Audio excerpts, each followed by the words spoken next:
Baik ya, Assalamualaikum warahmatullahi wabarakatuh. Kita mulai pembahasannya mulai dari nomor 61. Kita lihat soalnya di situ diketahui bahwa bangun ABCD itu adalah sebuah layang-layang dengan AC-nya 14, A ke C 14. Kita ingat A ke C misalkan di tengah-tengah ini kita misalkan dengan O.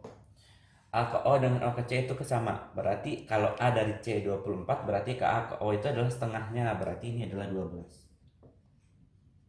12. BD, B ke D itu 25, tapi B ke O sama O ke D itu tidak sama kalau di layang-layang.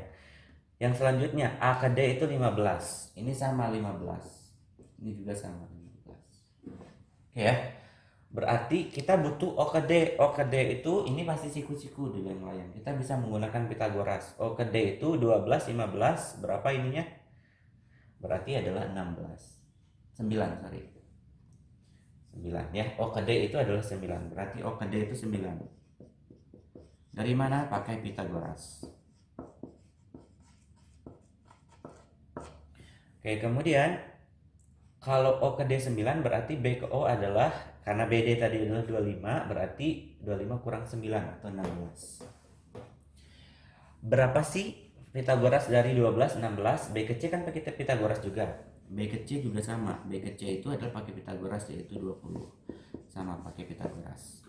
Kalau B ke C 20, berarti A ke B juga 20. Kalau yang ditanya keliling, berarti kelilingnya itu adalah 15 ditambah 15 ditambah 20 ditambah 20. Jadi hasilnya adalah 70. Oke ya, paham? Paham. Oke, kemudian nomor 62. 62 yang ditanya adalah luas segi 6 beraturan. Kalau kita lihat bahwa segi 6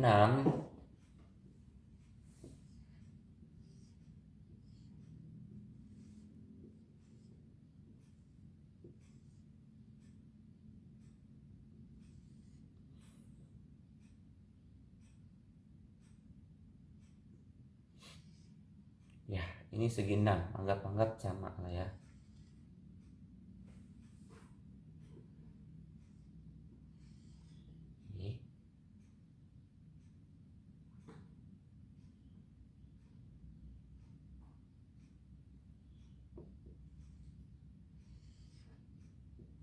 Ini ya segi 6. Segi 6 beraturan, yang ditanya luas keseluruhannya. Oke, kalau kita ambil satu segitiga ini, kita gambarkan. Karena dia segi 6, pasti ini sama. Ini sama. Kalau itu sama, berarti sudut ini nih sama. Kita lihat, ini sudutnya berapa? Yang ini. Ini tuh adalah satu lingkaran dibagi dengan 6, berarti 360 bagi 6, berarti ini 60. 60 derajat. Berarti sisanya kan 120. Kalau segitiga itu jumlah sudutnya 180. Sisanya 120. Dibagi dengan 2 karena ini sama. Berarti ini 60, ini 60. Oke ya. Oke. Luas segi 6 beraturan dengan panjang sisinya 6. Ini 6, ini 6. Oke. Kita cari dulu luas segitiga itu adalah setengah. Kalau misalkan ini A, ini B, ini C, setengah AC dikali dengan BC dikali dengan sin 60 derajat. Ingat segitiga ya, luasnya pakai sudut. Jadi setengah dikali dengan 6 dikali dengan 6 dikali dengan sin 60, setengah akar 3. Berarti ini 3, ini berarti 3. Berarti sama dengan 9 akar 3. 9 akar 3 itu luas segitiga. Kalau luas segi 6 berarti adalah 6 kali 9 akar 3. Karena ada 6 segitiganya. Berarti hasilnya 9 kali 6, 54 akar 3. Yes, paham? Paham. Oke, kemudian selanjutnya. Ini saya hapus.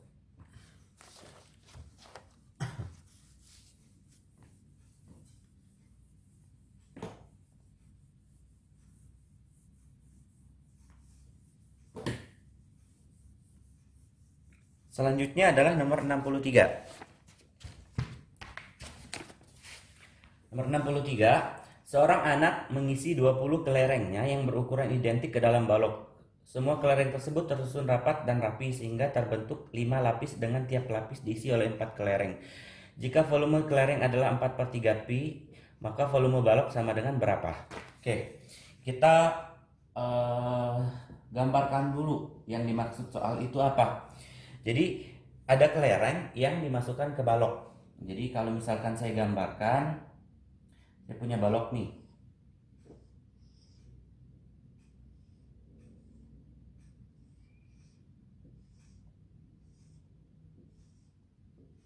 Nah, terus saya masukin kelereng. Katanya kelerengnya itu tersusun rapi, 5 lapis, tiap lapis diisi oleh 4 kelereng gitu ya. Bisa 22, bisa juga 42. Nah, kita cari kemungkinan yang satunya aja. Misalkan ini 20 ya, berarti 4 kali 5 bisa ya. Jadi gini, 1 2 3 4. Nah, kemudian ini 1 2 3 4 5. Ini juga sama, 1 2 3 4 5 dan seterusnya gitu ya. Jadi kalau seandainya kita ambil yang bawah doang itu berarti begini.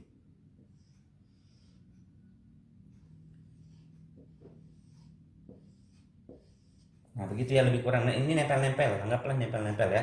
Nah, kemudian berapa luas ini? Karena kan volume balok itu kan adalah luas alas kali tinggi atau panjang kali lebar kali tinggi. Nah, ini panjang kali lebarnya dulu, berarti yang ini. Berarti kita harus cari dari sini ke sini itu adalah set 1 2 3 4 kali jari-jari. Dari sini ke sini tuh 2 3 4. Ini juga 4 kali jari-jari. Kita belum tahu nih jari-jarinya berapa, tapi kita tahu bahwa volume satu kelereng itu adalah 4/3 pi. Volume bola itu apa? Volume bola. Volume bola itu adalah 4/3 pi R pangkat 3. Ingat ya, itu volume bola. Nah, volume dari kelereng atau volume bolanya itu tadi adalah 4/3 pi.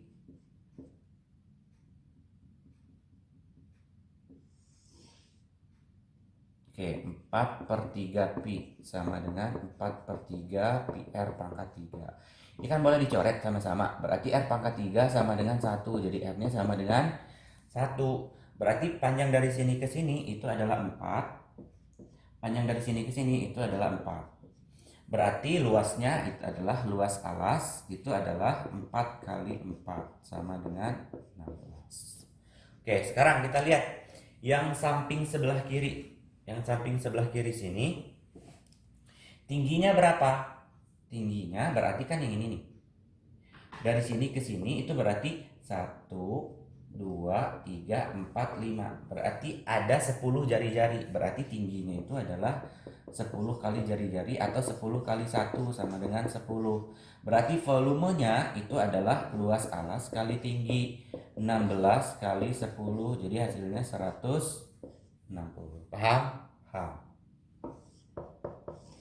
Oke, kemudian nomor 64.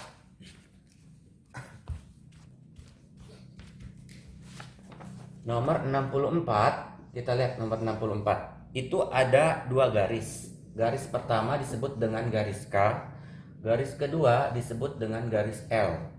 Kemudian dipotong oleh dua garis. Ini garis pertama, dia menghasilkan sudut X derajat yang ini. Kemudian dipotong lagi oleh garis yang kedua ini. Dia menghasilkan sudut Z derajat yang ini dan Y derajat yang ini. Oke, kemudian yang ditanya adalah nilai X. Sama dengan berapa? Oke. Pernyataan yang pertama itu adalah garis K dan L itu sejajar. Kemudian pernyataan yang kedua itu adalah kalau Y-nya sama dengan 70 derajat dan Z-nya sama dengan 120 derajat. Pernyataan yang keberapakah yang bisa menjawab dan menghasilkan atau bisa menemukan nilai X derajatnya berapa? Apakah cukup dengan pernyataan pertama atau cukup dengan pernyataan kedua atau kedua-duanya cukup atau bahkan kedua-duanya tidak cukup? Kita lihat. Kalau K dengan L-nya tidak sejajar, maka X, Y, Z itu tidak ada hubungannya, tidak bisa ditentukan hubungannya. Berarti pernyataan pertama itu sangat diperlukan. Berarti saat pernyataan pertama perlu.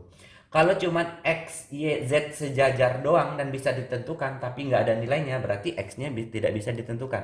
Berarti yang kedua juga butuh, karena butuh nilainya. Jadi yang perlu itu adalah pernyataan 1 dan 2. Cukup. Jadi dua-duanya harus mewakili untuk bisa menentukan nilai X derajatnya. Oke ya, paham ya? Paham. Oke, kemudian selanjutnya, ini udah ya, saya hapus. Selanjutnya adalah nomor 65.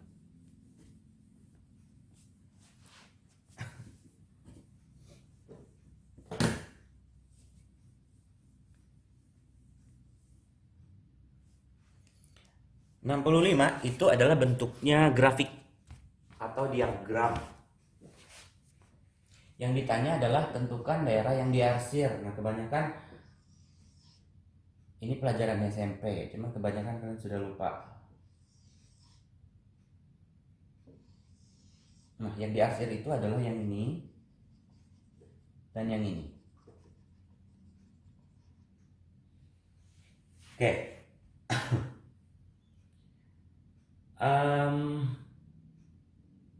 A, yang ini B, dan yang ini C. Ya. Oke, kita lihat. Yang diarsir, yang ini itu adalah yang diarsir kan sebenarnya ini. Kita cari dulu yang ini nih. Yang ini itu adalah, tapi harus sampai sini ya. Itu adalah A irisan dengan B. Kemudian yang ini dengan yang ini itu berarti adalah A irisan C. Ini. Tapi ada kosongnya ini. Yang kosong itu, yang ini kosong ini, yang kosong itu adalah A irisan B irisan C. Berarti yang ini itu adalah A irisan C digabungkan dengan A irisan B dikurangi dengan A irisan B irisan C.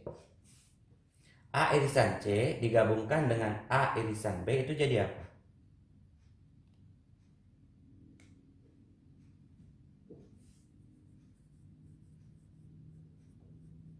Jadi apa?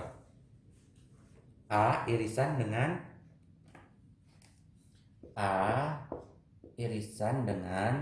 apa? B gabungkan dengan C dikurangi dengan A irisan B irisan C. Ini yang sama apa? A kan? Irisan kan dua-duanya A irisan, tapi digabungkan oleh ini kali ini kali ini. Paham ya? Paham. Saya juga bingung menjelaskan ini gimana, Pak. Gitu aja. Oke ya. Kemudian sekarang nomor 66. Ini harusnya bisa, pelajaran SMP banget. 2 buah dadu dilempar secara bersamaan. Peluang angka yang muncul memiliki hasil kali sama dengan 12 adalah. Oke, kita lihat ruang sampelnya dulu. Ruang sampel kalau dadu berarti yang bawahnya itu adalah 6 kali 6. Kenapa 6 kali 6? Karena 2 dadu. Kalau 3 dadu berarti 6 kali 6 kali 6. Kalau cuma 1 dadu berarti cuma 6. Karena kan angka dadu itu cuma 1, 2, 3, 4, 5, dan 6. Oke, 6 kali 6 berarti ruang sampel yang bawahnya itu adalah 36. Jadi kita tinggal cari ruang peluang kejadiannya. Peluang kejadiannya 2 dadu dilempar. Angka berapa aja yang menghasilkan perkaliannya 12. Berarti ada 2 dengan 6. Nggak mungkin 1 dengan 12 karena dadu cuma sampai 6. 2 dengan 6. Kemudian 6 dengan 2. Kan berbeda ya. Dadu 1 2, dadu 2 6, berarti 12. Yang kedua, dadu 1 6, dadu 2 2. Berbeda ya kejadiannya. Kemudian yang ketiga berapa? 3 dengan 4. Kan hasilnya juga 12. Yang keempat 4 dengan 3. Ada lagi? Enggak. Berarti ada berapa kemungkinannya? Ada 4. Jadi kemungkinannya adalah 4 per 6 kali 6 atau 4 per 36 atau 1 per 9. Jadi kemungkinannya adalah 1 per 9. Paham? Paham. Oke, selanjutnya nomor 67. Hapus.